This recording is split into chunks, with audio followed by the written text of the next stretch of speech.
Kaixo eta ongi etorri jakindunera. Gaur, angelu zorrotz baten arrazoi trigonometrikoak ikusiko ditugu.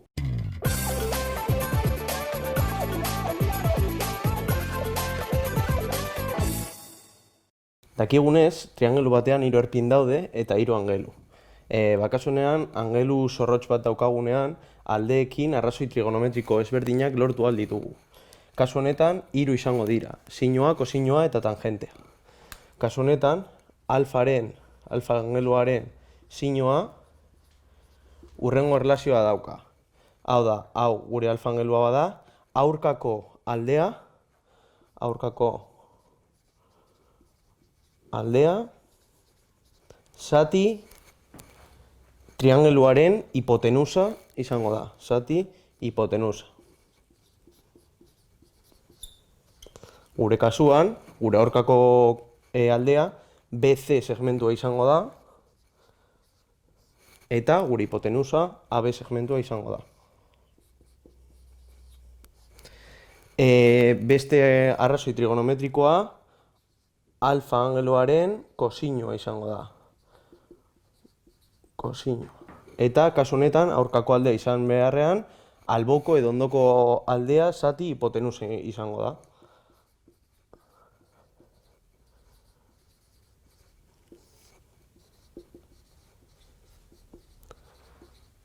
Eta gure kasuan izango da alboko aldea AC segmentua, zati AB segmentua, hau da hipotenusa. Eta azkenengo arrazoi trigonometrikoa, tangentea izango da. Alfaren tangentea, eta kasu honetan, tangentea zer erlazionatzen du? Kontrako angelua eta aurkako eta alboko angelua. Kasu honetan, aurkako aldea eta alboko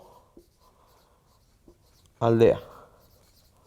Kasu honetan, aurkako aldea BC segmentua, zati alboko aldea AC segmentua. Eta hauek izango litzateke angelu zorrotz baten hiru arrazoi trigonometrikoak.